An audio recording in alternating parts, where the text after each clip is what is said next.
Eh bien, bienvenue au château de Vaux. On se situe dans le département de l'Aube, à côté de Troyes, une très belle région, la région Grand Est, donc à 2 heures de Paris. Et je vais vous faire découvrir aujourd'hui un monument qui n'est pas très connu, qui s'appelle le château de Vaux, que j'ai eu l'immense privilège de reprendre il y a 6 ans maintenant. Et aujourd'hui, on est en plein travaux, donc c'est la fin d'une opération qui a duré 1 an et demi.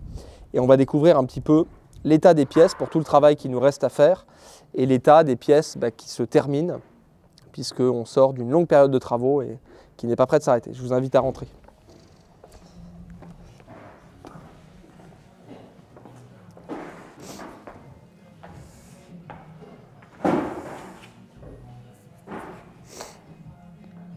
Donc ici, on est dans le vestibule, une grande pièce qui est en cours de restauration. Juste à côté, derrière, vous avez, donc on voit ici, ce qui était le salon d'été au XVIIIe siècle, qui donnait sur le jardin à l'arrière. Et aujourd'hui, cette partie-là subit d'énormes travaux puisque tous les étages supérieurs et inférieurs étaient écroulés à la cave.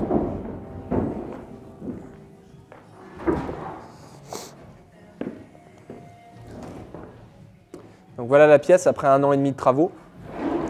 On a refait tous les étages au-dessus. Mais ici, vous voyez, on est en train de terminer le niveau de la cave pour pouvoir remeubler la pièce et surtout rapporter le décor qui a disparu il y a environ 70 ans.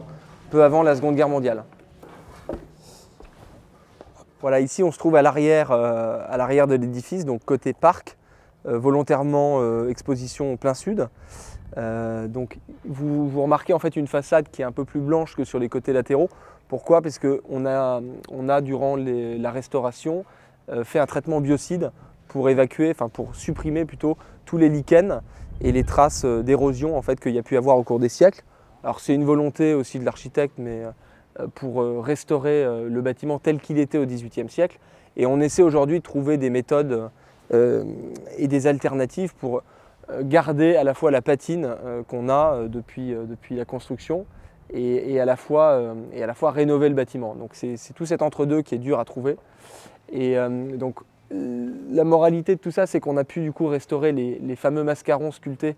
Donc c'est ces 3 visages inspirés de l'Antiquité sur la façade arrière, et juste au-dessus, donc 3 lucarnes qui sont du coup appuyées sur des balustres de la fin du XVIIIe. Au début du XVIIIe, on n'avait pas prévu en fait ces constructions-là. C'est venu à la fin du coup, à la fin du siècle, modifié en fait sur les plans. On a prévu du coup des nouvelles sculptures et voilà, une architecture qui a évolué aussi un petit peu en fonction des goûts et en fonction des modes bien sûr. Voilà.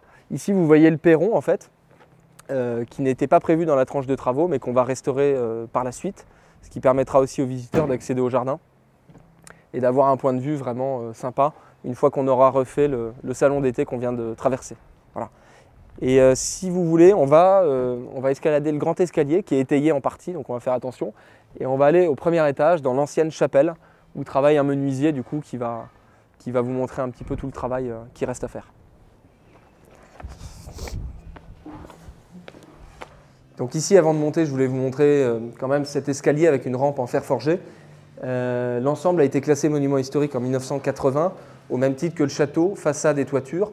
L'intérieur, en revanche, qui avait été dépecé de ses parquets, boiseries et cheminées, présentait plus vraiment d'intérêt à l'époque pour les services du ministère de la Culture. Donc en fait, ils ont gardé uniquement cet escalier en fait, comme élément d'architecture à part entière. Et on voit en fait 2 périodes de construction, celle du château, donc 1721 en pleine époque Régence, d'ailleurs du plan de Germain Beaufranc, qui était l'architecte du duc de Lorraine. Et on a du coup donc, la maçonnerie qui est de l'origine, et au-dessus une rampe en fer forgé d'époque Louis XVI, qui a été du coup ramenée plus tard, puisque le château malheureusement n'a jamais été fini, tant le propriétaire s'était endetté pour la construction. Voilà. Donc on va monter ces marches et je vais vous montrer maintenant la chapelle au premier étage. Voilà, on se retrouve ici du coup au premier étage de Vaux avec une vue traversante qu'on a découvert cette année puisqu'en fait on a supprimé un étai qui partait de la cave et qui allait retenir la charpente.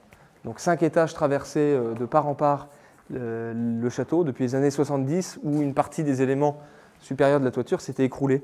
Donc on a restitué ces niveaux Et on a découvert du coup la pièce qui était la chapelle, et on a ramené un certain nombre d'éléments qui étaient tombés à la cave. Imaginez que l'autel, le tabernacle, le bénitier, tous ces éléments en fait étaient écroulés dans la cave parmi les gravats. Voilà. Salut Fabrice. Bonjour. Ça va bien? Impeccable. Je vous présente Fabrice, du coup, qui est le menuisier en chef du château. Donc on est en fin d'opération de travaux, je vous disais, et on réalise du coup les portes et fenêtres qui avaient été très très abîmées en fait au cours des siècles. Et le château, faute d'entretien, en fait, s'est détérioré vitesse grand V à cause de l'état sanitaire des toitures. Mais là, comme on vient de finir cette nouvelle toiture, on doit avant tout fermer les ouvertures du château pour éviter que la pluie ne continue de rentrer sur les nouveaux étages. Ce serait dommage de recommencer dans 2 ans. Voilà, donc vous voyez, on a restauré donc des menuiseries du XVIIIe siècle, qui avaient été elles-mêmes restaurées aussi au XIXe. Et là, ce qu'on a fait, c'est qu'on les a ramenées en atelier, nettoyées si on pouvait les nettoyer, et sinon c'est du chêne neuf. Hein. Par exemple, cette fenêtre qui est ici, c'est une fenêtre qui est entièrement neuve, mais qu'on a pris vraiment comme un modèle sur celle des autres, sur celle d'origine, pardon, qui était à côté. Donc voilà, c'est du simple vitrage évidemment, hein, c'est pas du double vitrage avec véranda, Velux ou ce que vous voulez.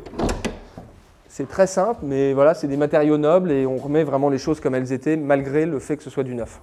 Évidemment, quand on n'a rien, on est obligé de rebâtir un peu.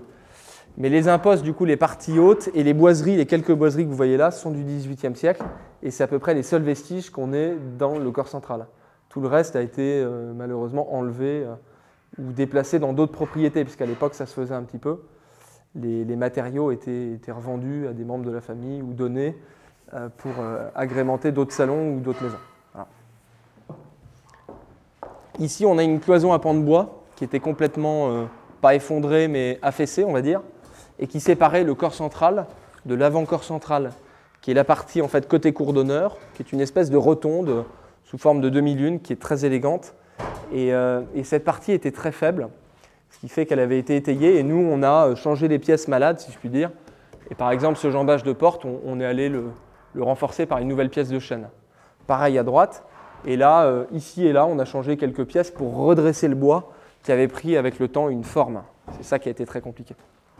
On s'arrête quand même sur le plafond de la chapelle. Vous remarquez évidemment, ça peut paraître choquant dans un château du XVIIIe, mais on a fait ça avec des IPN et avec du sapin traité. Pourquoi? Parce qu'en fait, il n'y avait rien. Donc sur les 5 étages, on a été obligé de travailler avec des matériaux un peu modernes pour déjà récupérer l'ossature et surtout pour éviter la surcharge en fait. Parce que imaginez qu'avant, la cloison ici, qu'on a réparée, qui était déjà très fragile, portait tout le niveau supérieur et inférieur. Donc ce qu'on a fait, c'est qu'on s'est mis dans l'autre sens. Les IPN, vous voyez, sont contreventés dans l'autre sens. Et on a pu du coup alléger considérablement la charge de ces cloisons. Et après, évidemment, il y aura des plafonds à refaire, il y aura des murs, des enduits, il y aura des tissus, sûrement des papiers peints. Mais ça vient dans un deuxième temps. Là, ce qu'on a fait, c'est que des travaux de grosses œuvres. Voilà, la menuiserie, d'ailleurs, voilà, ça fait partie du clos et du couvert, mais c'est plutôt des travaux de finition.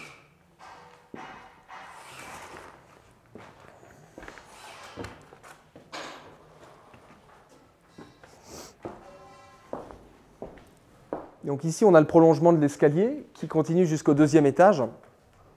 Alors, ce qu'on m'a dit et ce que j'ai pu regarder sur les plans, c'est qu'en fait, le 2e étage servait au XVIIIe siècle aux domestiques. Donc chaque invité à l'époque venait avec tout un équipage, dont certains domestiques qui étaient logés dans la maison. Et au XIXe siècle, il y avait tellement d'invités pendant le Second Empire qu'il fallait loger encore plus de monde et que du coup, on a restauré ces pièces pour y accueillir voilà, des invités de marque.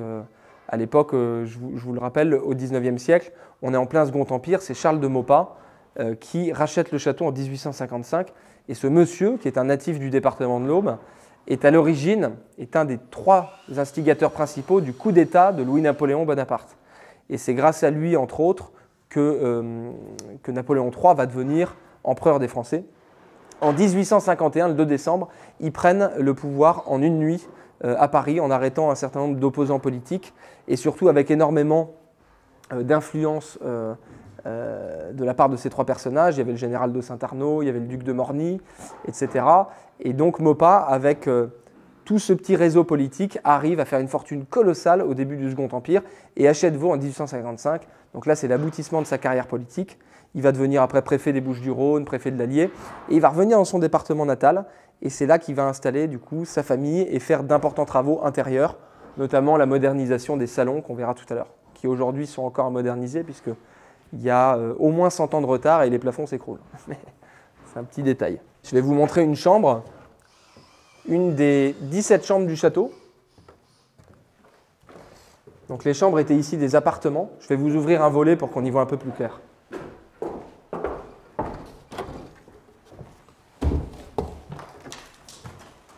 Hop.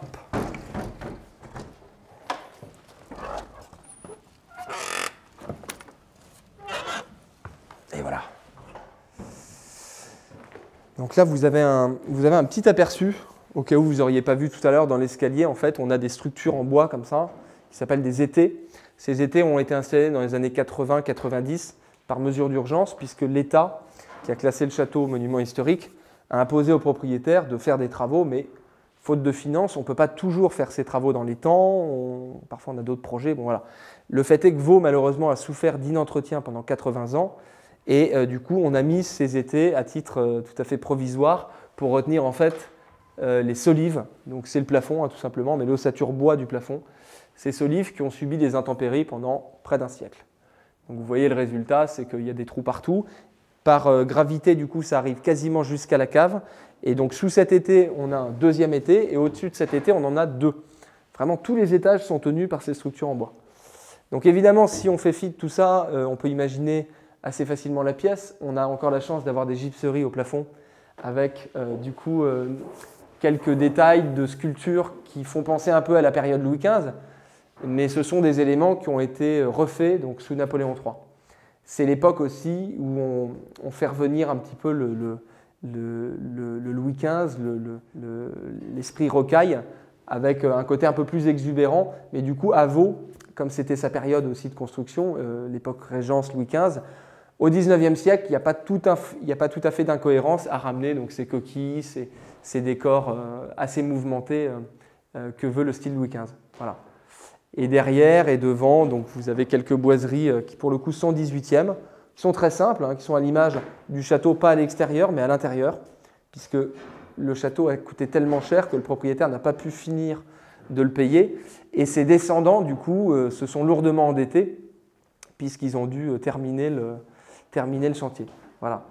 Et donc ces boiseries voilà, sont relativement simples. On n'a pas de dorure, pas de fioritures, mais voilà, elles sont là et dans la plupart des pièces, on a l'immense chance de conserver encore quelques éléments comme cela. À part dans le grand salon qu'on va voir tout à l'heure, où là les boiseries qui étaient de pied en cap ont été malheureusement déplacées. Voilà.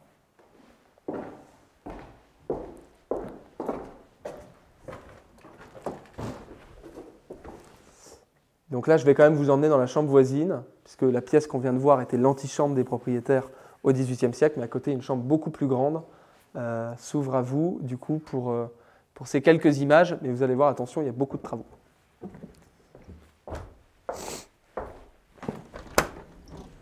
Hop. Voilà. Bon, ça fait un petit peu peur. Vous pouvez quand même marcher hein, sur le plancher. Enfin, c'est ce qui était un plancher. Ici, typiquement, on imagine qu'il y avait un parquet Versailles. Pourquoi? Parce que déjà, il a été emprunté, on peut dire. Et on a retrouvé en fait des petits fragments comme celui-ci.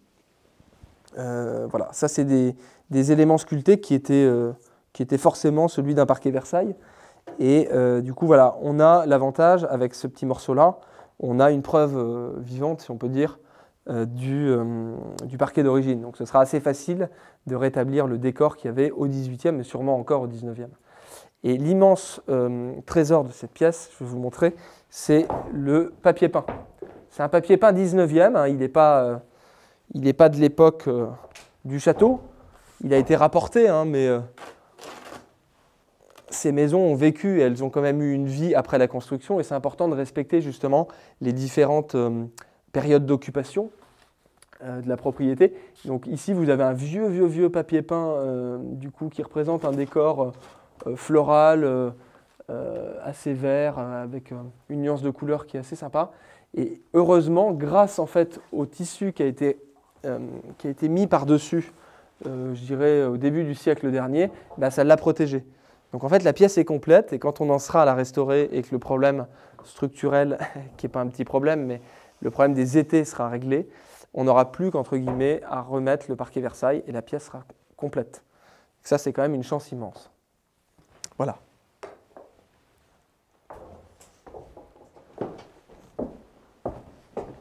Alors tout ça, ce sont des restes de plafond. Je m'en sers l'hiver pour mettre ça dans ma cheminée. C'est idéal pour allumer un poêle.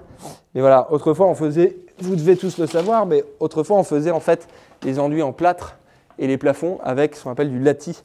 Mais ce latis, du coup, qui était souvent en sapin ou en chêne, était refendu à la main et en fait on voit l'irrégularité et le travail de l'homme. Je ne sais pas de quelle période c'est peut-être 18e, peut-être 19e. Mais en tout cas, il y avait encore une façon, on va dire, manuelle. Rien n'était industrialisé, les clous sont forgés à la main. Voilà. Je vais quand même vous dire un petit mot, parce que je passe dans la pièce, là, sur l'avant-corps central, justement. Cette partie donc, qui est au-dessus de nous a été entièrement refaite avec des solives en chêne, puisqu'en fait, au-dessus de ces éléments, donc les deux côtés latéraux qui ont été restaurés, au-dessus, vous avez un groupe de statues qui est sublime et qui a été restauré cette année, et qui coiffe du coup la terrasse du château et le fronton. En dessous de ces statues, on a ce qu'on appelle des joints ou des solins d'étanchéité en plomb. C'est en général les premières choses, par défaut d'entretien, qui cassent. C'est comme autour des cheminées ou autour des lucarnes. Et là, il y a eu des fuites très conséquentes et on voit que ça a été parfaitement localisé sur les côtés en fait, de ce corps central. Donc, il faut imaginer que tout ça s'était étayé, les solives étaient en partie dans le vide, on les a toutes remontées. Et là, en fait, même si ça paraît énorme, on a une base formidable pour replâtrer le plafond et restituer le décor. Voilà. Le gros du travail est fait. On peut considérer que là, c'est des cacahuètes, même s'il y a un peu de boulot. Voilà, ici, vous remarquez l'enfilade. En fait, du vestibule, on passe au salon d'été, où on est en train de refaire le niveau inférieur. Et du salon d'été, on passe au grand salon, qui était vraiment à toute époque la pièce principale de réception ou d'apparat, où les propriétaires étaient en permanence pour recevoir leurs invités. Ici, on a quelques vestiges. Alors, il faut avoir un petit peu l'œil. Bon, je pense que certains de vous voient un petit peu ce qui reste. Il y a quand même des décors qui sont assez somptueux. Le plafond, en l'occurrence, avec des gypseries qui sont pas 18e, mais qui sont dans le goût un petit peu de l'époque Louis XV. Donc, tout ce salon a été refait sous Napoléon III et on a encore cette rosace et tout le pourtour du coup qui est mouluré avec quelques dorures. Et voilà. C'est encore une preuve d'un passé assez luxueux et assez grandiose. Voilà. Malheureusement, toutes les boiseries, vous voyez, ont été déposées. Pas dans les greniers du château, ce serait formidable, mais elles ont été emmenées dans une autre propriété qui appartenait à la famille autrefois. Et en bas, donc ici, parce qu'il n'y a plus les boiseries au mur malheureusement, on retrouve aussi un parquet en point de Hongrie inversé. C'est un parquet assez rare qui avait été conçu, alors je ne sais pas si c'est régional ou... Je n'ai pas retrouvé beaucoup d'exemples dans d'autres propriétés ou châteaux. Toujours est-il que ce parquet a un modèle assez original et vous verrez qu'en fait c'est le point de Hongrie qu'on connaît tous, donc qui est triangulaire, mais là qui est inversé et ça forme une espèce de carré en fait, quasiment comme un parquet Versailles. Alors c'est pas du tout le même motif, mais ça forme un mètre carré quasiment parfait. Voilà. Et là ici donc sur les murs, il y a plein de souvenirs. Ces souvenirs ils sont des témoignages très importants puisque on retrouve quelques traces, quelques écrits, quelques dates qui nous donnent aussi une indication sur l'époque des boiseries et sur le type de revêtement qu'il pouvait y avoir. Parce que bien souvent, par exemple, là, je crois que c'est à côté, on a en fait une inscription du tapissier avec la date, avec son prénom, avec son nom de famille. Lequel nom de famille, on peut le retrouver chez des gens encore qui habitent pas très loin d'ici. Donc c'est amusant, c'est vraiment toute une histoire qui prend vie, puisque là, quand il y avait les boiseries, on ne pouvait pas imaginer qu'il y avait ces inscriptions. Là, par exemple, vous avez un profil de corniche. Ce profil de corniche, on le reconnaît bien, puisqu'on en a déposé beaucoup cet hiver au cours des travaux. Et peut-être que c'est le maçon qui l'a dessiné de sa main. Voilà. Donc ça, c'est assez bluffant de voir ces décors, qu'on va nous d'ailleurs recouvrir, puisque quand le grand salon sera restauré, en fait, on va venir fermer au droit des quelques vestiges de boiserie pour habiller les murs, bien entendu. C'était le grand salon, donc on ne va pas laisser les murs à la chaux. Et ici, donc, vous avez la cheminée, qui est une cheminée d'époque Napoléon III, donc 19e. D'un point de vue historique, on a trop tendance à pas snober le 19e siècle, mais quand même à attacher plus d'importance à la grande époque du 18e siècle. Ici, la Régence, c'est vrai que c'est une période qui est très belle, qui correspond à l'architecture, en plus de Vaux. Mais voilà, pour autant, c'est un salon qui est complètement Napoléon III. Et même si on n'a plus les boiseries, ben, on va essayer de s'inspirer de cette époque. Et du coup, la cheminée a tout à fait sa place dans ce salon. D'ailleurs, elle est parfaitement aux dimensions, donc on devrait la reposer d'ici à la fin des travaux.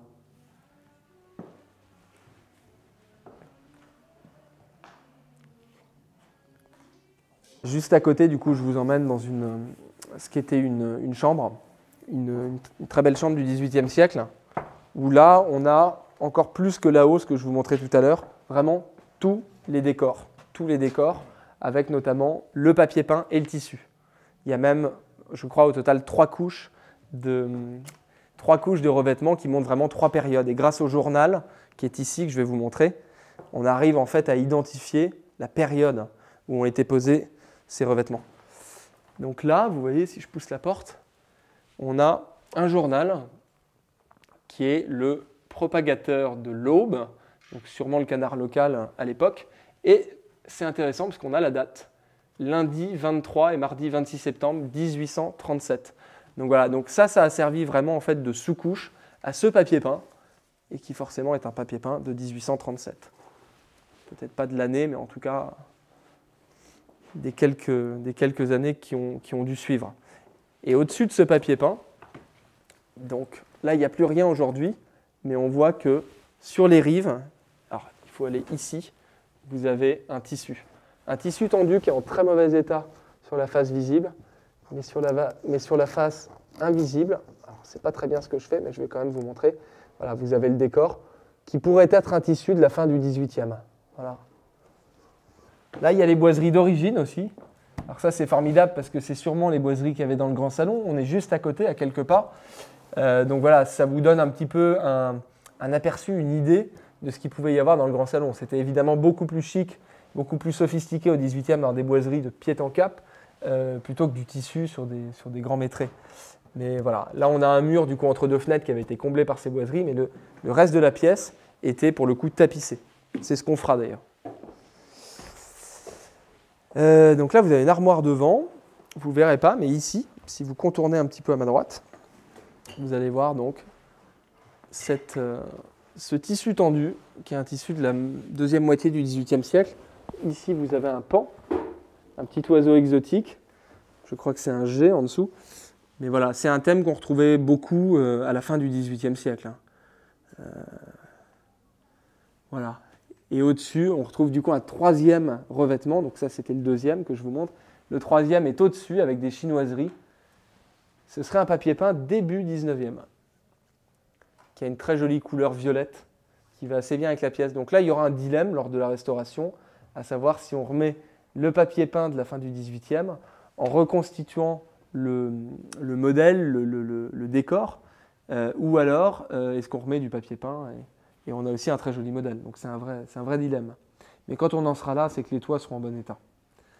Et ce sera une deuxième opération. Ici, à nouveau, alors c'est nos meilleurs amis, ici à Vaux, vous les retrouvez partout, c'est donc les étais en bois. Alors celui-ci, pour le coup, a une importance majeure, puisque je pense que si on l'enlève déjà, on prend toute la pièce sur la figure. Là, on voit que les pièces charpentées sont vraiment bandées. Dans certaines autres salles, on peut dire que c'est plutôt préventif, surtout en rez-de-chaussée. C'est dans les charpentes que ça va être utile. Et le gros intérêt de cet été, c'est qu'en fait, bon, c'est ce que je pense, mais c'est peut-être pas vrai du tout, il aurait protégé en fait le trumeau de cheminée derrière qui n'a pas été pris. Quand on voit le grand salon, la salle à manger ou le salon d'été, vous découvrirez au fil de la visite qu'en fait, la plupart des belles boiseries de Vaux ont malheureusement été enlevées. Et ce trumeau qui est d'une grande qualité, un petit peu à l'image des boiseries et du tissu, je pense que s'il n'y avait pas eu cet été il y a 30 ans, peut-être que les boiseries auraient été changées de place. Et ça aurait été un drame.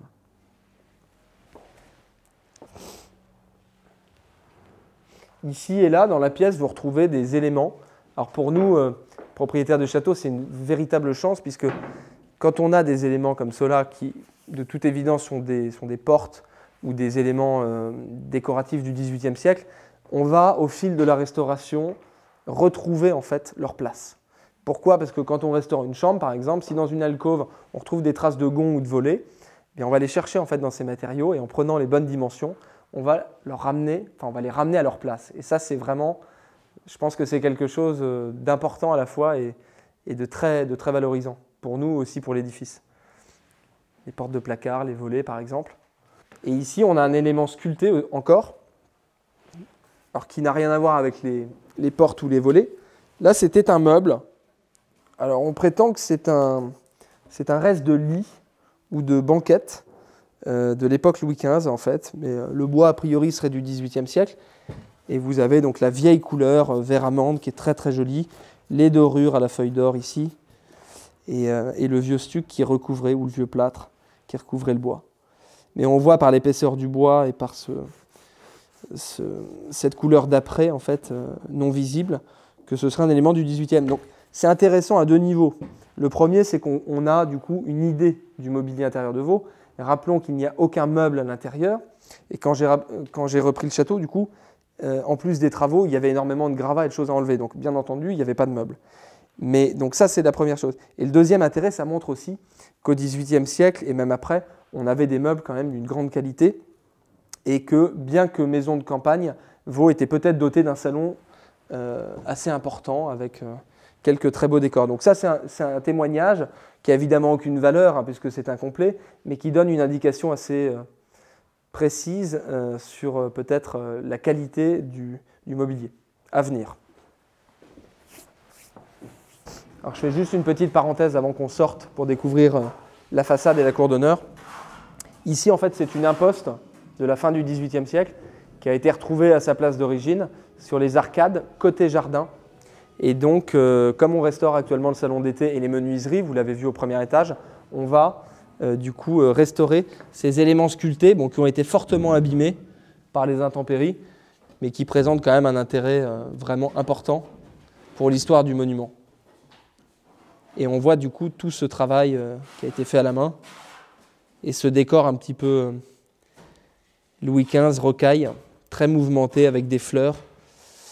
Voilà, donc ça c'est un des deux éléments du coup qui surplombaient la porte côté jardin, donc qui rappelle beaucoup les thèmes de la nature, de la campagne, mais voilà, qui vont être remis en place dans quelques semaines. Et à l'ouverture au 1er juin, on aura du coup les portes et les fenêtres qui seront remises à leur place, et ça ce sera le meilleur cadeau pour le monument. Un petit élément aussi qu'on a retrouvé, que je vais vous montrer. Hop là. Alors c'est un moellon de pierre, vous voyez, sur ce côté-là, c'est un moellon de pierre qui a été trouvé ce matin quand ils ont remonté en fait le mur, ce qu'on appelle la rase, le long du nouveau niveau.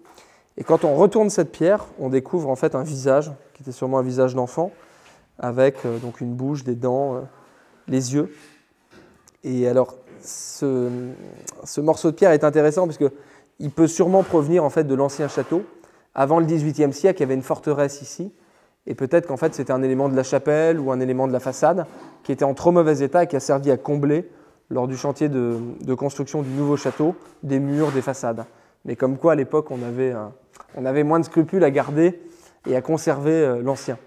Et voilà, ça c'est une belle preuve et un très beau souvenir qu'on pourra exposer et montrer aux gens. Voilà, je vous ai montré la façade arrière, donc sud, tout à l'heure. Je vous montre maintenant la façade avant, où je vous ai accueilli tout à l'heure.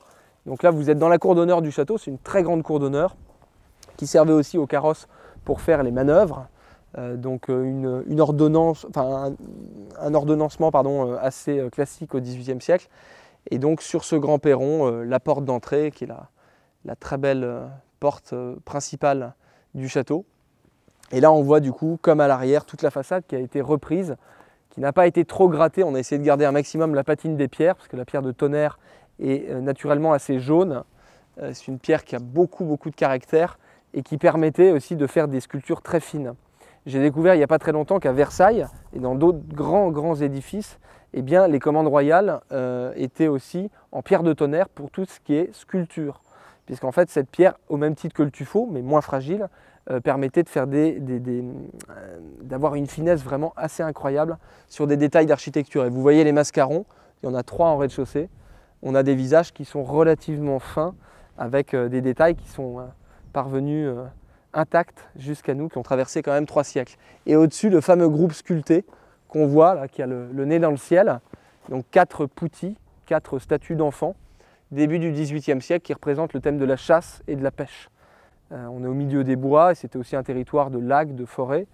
Donc voilà, il y a un petit clin d'œil à ce côté un peu synégétique et naturel.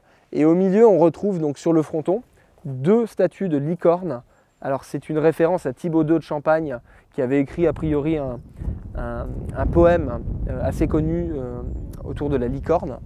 Donc ça, c'est juste l'ornement qui vient autour des armoiries. Et les armoiries, en fait, ont été piochées au XIXe siècle. Et Maupas et sa femme Irène Guillemot ont apposé du coup leur blason en 1855, mais avec beaucoup d'élégance et avec beaucoup de finesse. Ce qui fait qu'en fait, le décor 18e vient parfaitement s'intégrer en fait dans ce renouveau et dans cette nouvelle sculpture. Si bien qu'on n'a pas vraiment l'impression qu'il y a 2 périodes. C'est pour ça que Maupas est vraiment le personnage phare du château. À la fois, il avait beaucoup d'argent et c'est sûrement un personnage qui avait un peu d'ego, comme on peut l'imaginer à l'époque, mais il a prétendu que l'architecture était trop parfaite pour avoir quelconque modification. Donc heureusement, son architecte avait proposé des plans de modification de la façade et Maupas a vraiment dit l'ensemble est parfait, d'une symétrie harmonieuse et nous le conserverons en l'état. Donc il a concentré toutes ses forces à l'intérieur dans les salons et sur les communs, en reliant les écuries aux granges. Je fais un passage du coup un peu lointain sur ces bâtiments. Donc ici, entre le véhicule blanc et mon doigt, vous apercevez une très grande longueur de bâtiment qui était la petite écurie. Et en face, en symétrie, vous aviez la grande écurie, qui sert d'ailleurs toujours aujourd'hui à nos chevaux. Et au fond, il y avait une grange. Mais en fait, les 2 bâtiments étaient dissociés. Et Maupas, au 19e, pour allonger un peu la ligne de toiture, a fait modifier les charpentes et a relié la grange à l'écurie, mais des 2 côtés en symétrie. Ce qui fait qu'on a vraiment des alignements de bâtiments assez importants avant de découvrir l'édifice principal et de rentrer dans la maison. Donc là, on passe sur une partie complètement transversale au château, qui est en fait l'ancienne cour de ferme, qui au XVIIIe siècle abritait les moutons, les métayers de la propriété et aussi tous les chevaux qui étaient dans la grande écurie, qui servaient aux chevaux de selle principalement. Et on a une très belle grange aujourd'hui qui a été restaurée pour accueillir des mariages, des réceptions, des séminaires par exemple, au sein d'une grande cour qui est entièrement privative avec une centaine de couchages répartis sur 4 gîtes.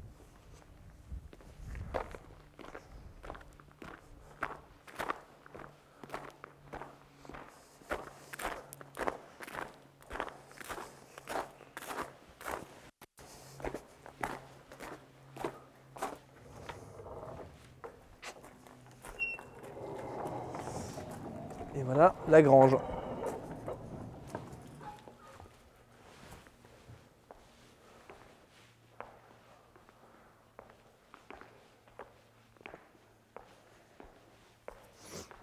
Je vais vous emmener surtout au fond de la pièce pour que vous voyez un peu la proportion de cette charpente, qui est vraiment un modèle de charpente champenoise qu'on retrouve à l'origine, en fait, à l'époque médiévale, avec l'abbaye de Clairvaux.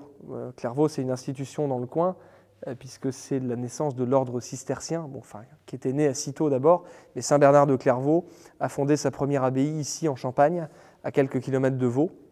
Et voilà, les charpentiers, les architectes estiment qu'au XVIIIe, lorsqu'on construisait ces grandes granges d'Imières, on s'inspirait surtout des granges cisterciennes, dont on a encore quelques exemples en France, notamment à côté d'ici, il y a une très belle grange qui s'appelle la grange de Beaumont, et il y en a encore quelques-unes dans la campagne auboise, mais elles sont rares. Ici, en fait, il y a un grand portail qui avait disparu au XIXe siècle, puisque quand Maupas a relié les 2 granges, on a la même grange en face. Lorsqu'il a relié les 2 granges aux 2 bâtiments d'écurie, en fait, il avait comblé ce mur qui s'affaissait un petit peu.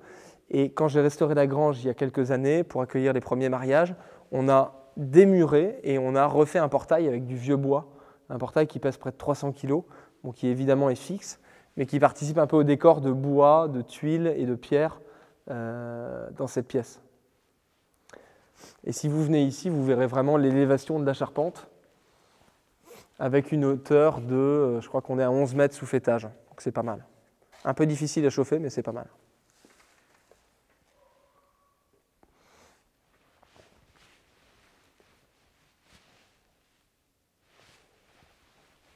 Donc avant de découvrir les caves du château, je vais quand même vous montrer la laiterie du château qui a été installée à la fin du XVIIIe siècle, suite à la mode lancée par Marie-Antoinette autour des bâtiments de ferme, autour des choses un peu bucoliques et champêtres. Ici, on retrouve en fait en sous-sol du pigeonnier médiéval qui remonte à l'ancien château, une laiterie qui était installée à une distance très faible de la salle à manger du château pour y recevoir les invités. Donc on va la découvrir.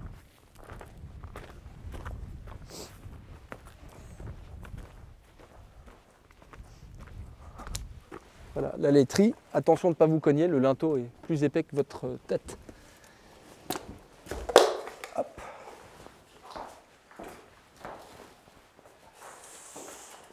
Voilà, il reste quelques toiles d'araignée et des cordes d'Halloween. À cause du confinement, on n'a pas pu aller au bout.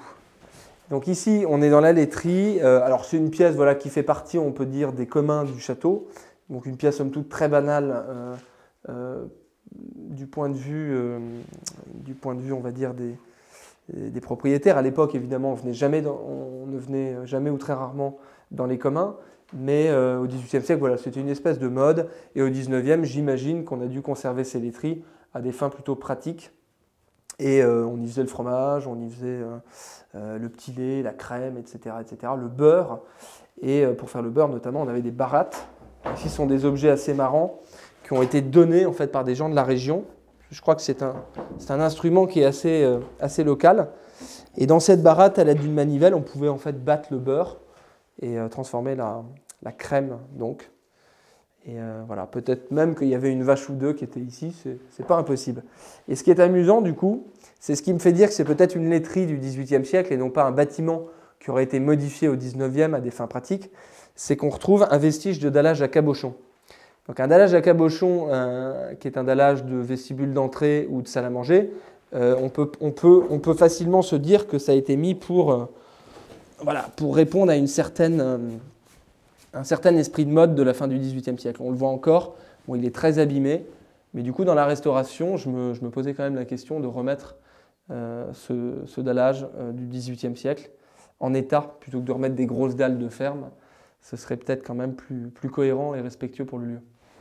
Voilà, mais du coup c'était un petit clin d'œil à la mode, même au fin fond de la campagne, et même à 2 heures de Paris, il y avait quand même un état d'esprit quand même qui était important.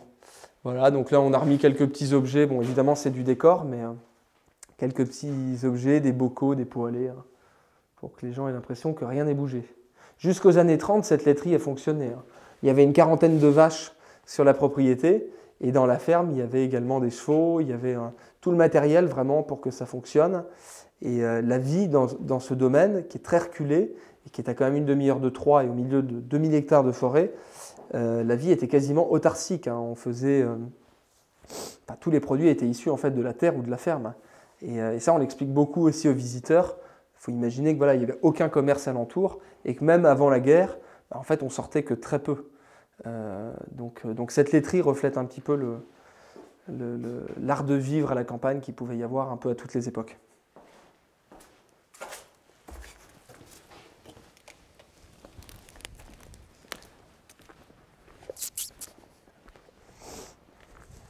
Voilà, donc ici on est à l'entrée de la grande cave. Donc ce niveau de la maison, en fait, recevait à la fois les cuisines, le cellier et évidemment toutes les caves pour le bon vin qu'on stockait ici. Et il y avait une production d'ailleurs qu'on a retrouvée sur des plans, une production de 7 hectares de vin clair, qui malheureusement à l'époque n'était pas du champagne. Depuis, on a à quelques kilomètres d'ici une appellation champagne de la Côte des Bars, que je vous invite à découvrir d'ailleurs, qui fait du très très bon champagne de propriétaires récoltants. Mais on va voir du coup tout ça au travers des bouteilles, au travers des cuivres aussi de la cuisine et des quelques souvenirs qu'on a pu ramener.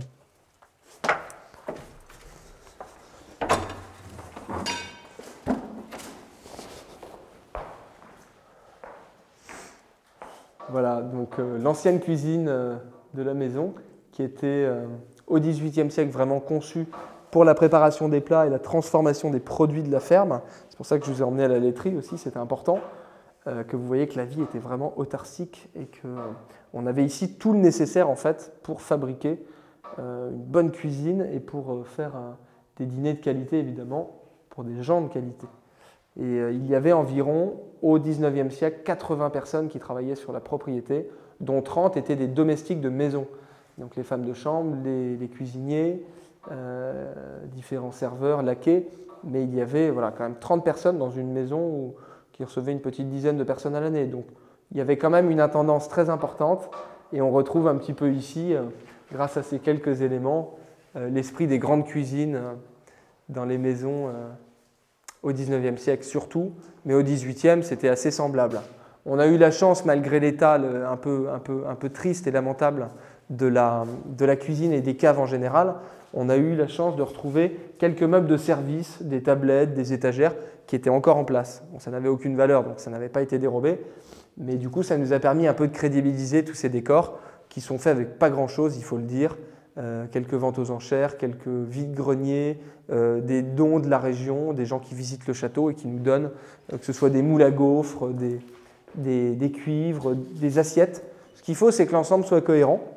Et parfois, on arrive à acquérir quelques pièces comme celle-ci, qui sont un peu exceptionnelles, de mon point de vue, qui n'ont rien d'exceptionnel pour un passionné, de belles choses ou d'art, mais c'est un tranchoir à pain. Et on voit ici, en fait, c'est ce qu'il y a de plus beau, je trouve, on voit l'usure du couteau qui, peut-être pendant un siècle et demi, a raclé la planche. Et ça, c'est génial. Et ça, en fait, on peut parier sur le fait que ce truc-là n'a pas bougé depuis le 19e, et en fait, on l'a rapporté. Et c'est ça qui est super. Voilà, ici, on a un tourne-broche qui vient de Normandie, qui a été donné par un sympathisant du château de Beauménil, que mon frère Lancelot a en gestion. Je le remercie d'ailleurs. Il a offert donc un très joli tourne-broche du XVIIIe siècle, qui n'a pas encore été remis en état, mais qui va permettre du coup de faire rôtir des pièces de viande pendant plusieurs heures à l'aide d'un contrepoids. Et vous voyez le système ici d'engrenage et de poulie. On remontait donc le poids. Ce poids, par la traction, du coup, emmenait le hochet qui tournait ici et qui lui-même emmenait les engrenages. Et ici, on a la cheminée avec les landiers. Voilà. Des landiers du XVIIIe siècle. Et voilà.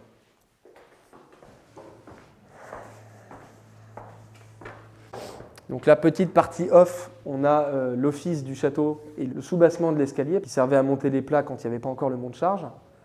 Donc là, vous avez un meuble buffet. Bon, il y a beaucoup de poussière à cause des travaux, mais voilà, c'était une pièce vraiment de passage qui est assez sympa. C'est une des pièces que je préfère ici. Voilà, ici, vous avez le mur d'entrée de la cave. Et on voit une inscription voilà, qui est là sûrement depuis l'année précédente, la Révolution française, 1788. Guy, qui devait être donc le maçon responsable de ce chantier. Et ils ont tout enduit, ça a été fait de la même main, hein, sans aucun doute. Et c'est assez amusant voilà, de retrouver ça, ça fait partie des belles découvertes. Alors attention à la tête.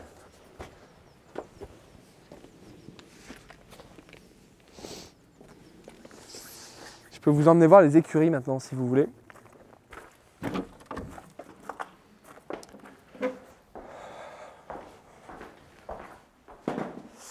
Voilà.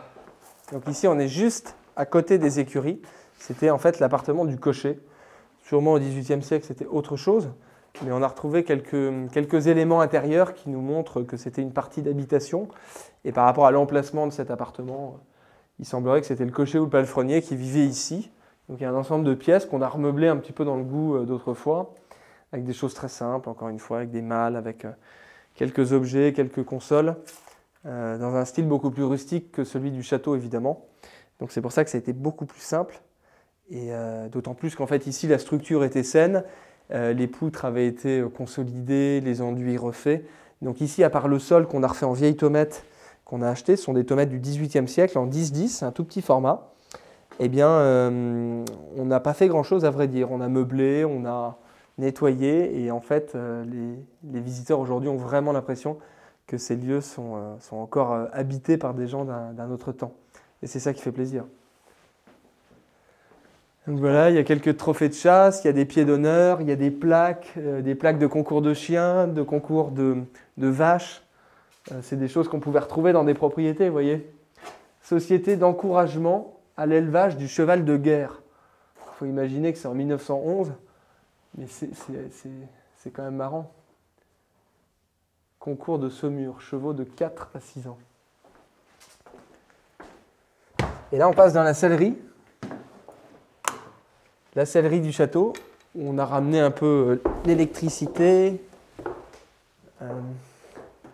et un petit peu de décor, puisqu'en fait, cette pièce n'avait pas trop été maltraitée, heureusement. Donc, on a refixé voilà, les vieux porte-harnais qui avaient été volés. On en a retrouvé dans des vide-greniers, dans des brocantes. On en a fait refaire aussi par mon menuisier. Et on a remis des vieux harnais, voilà, ce qu'on pouvait retrouver dans des selleries de château, par exemple. Il y a même un loup qu'on nous a donné. Il y a des voisins qui habitent à côté d'ici qui avaient un vieux loup empaillé qu'on a mis dans la sellerie. Pourquoi? Parce que Vaud aussi était une terre de vénerie. Il y avait un équipage autrefois qui venait chasser à Cours ici. Et d'ailleurs, Charles de Maupas était bouton d'un équipage et qui chassait le loup en Bourgogne. Donc c'était un petit clin d'œil puisqu'on a retrouvé quelques souvenirs de vénerie, une trompe de chasse, un vieux ceinturon. Et donc du coup, dans la sellerie, on a quelques trophées de chasse, notamment ce loup.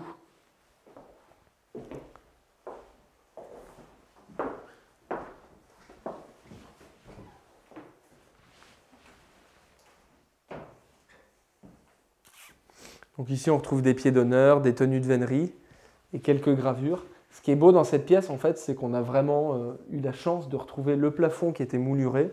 Donc là, on se situe à peu près milieu, fin du 19e siècle. C'est pas très vieux, mais ça montre en fait que Vaud était une maison où il y avait suffisamment de chevaux pour se payer une belle sellerie avec des boiseries en chêne. Et même s'il restait aucun élément de décor, il restait quand même un fond et quelques éléments qui nous ont permis de restaurer du coup ce décor. Voilà. Et aujourd'hui, ça fait partie du circuit de visite, entre autres. Il y a un pressoir aussi qui est à côté qu'on va aller voir.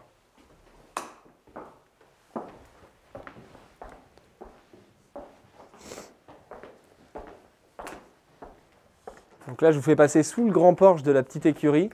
Et ici, en fait, on a reconstitué une grainerie, une forge, et il y a un pressoir du XVIIIe siècle qui est juste derrière.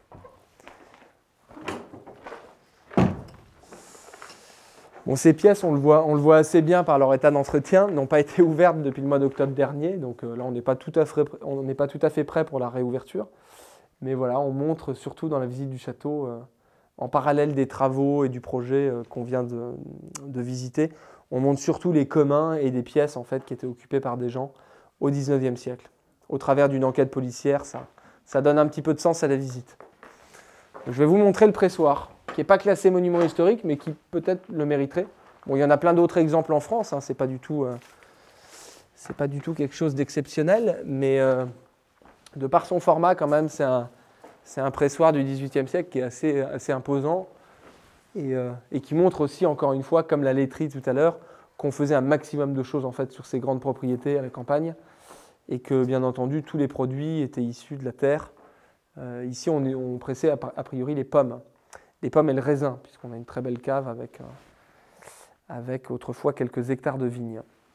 Voilà, donc le pressoir il avait été modifié sûrement au cours du XXe siècle, mais toute la structure en chêne, qui est faite d'énormes sections de bois, provient de la forêt voisine de Chaours, et ça a été daté du XVIIIe siècle. Vous voyez même les parties hautes en fait, des troncs, il y a encore les écorces, en fait, on voit ici.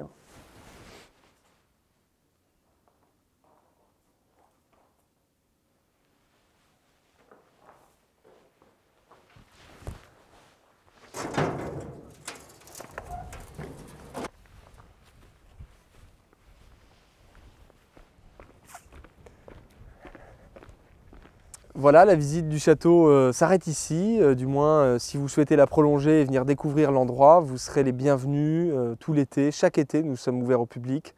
Donc vous pourrez venir constater de vos propres yeux, en famille ou entre amis, la découverte de ce château, l'avancée des travaux. Ce qu'on a découvert ensemble aujourd'hui ne prend pas fin évidemment, hein. Chaque année, c'est l'objet d'efforts importants, d'un investissement financier qui est accompagné par l'État, mais qui tout de même constitue un risque important, il faut le rappeler. Risque évidemment que nous pouvons financer grâce aux visiteurs du château, grâce aux activités de mariage. Donc vous avez tous un rôle à jouer dans cette résurrection.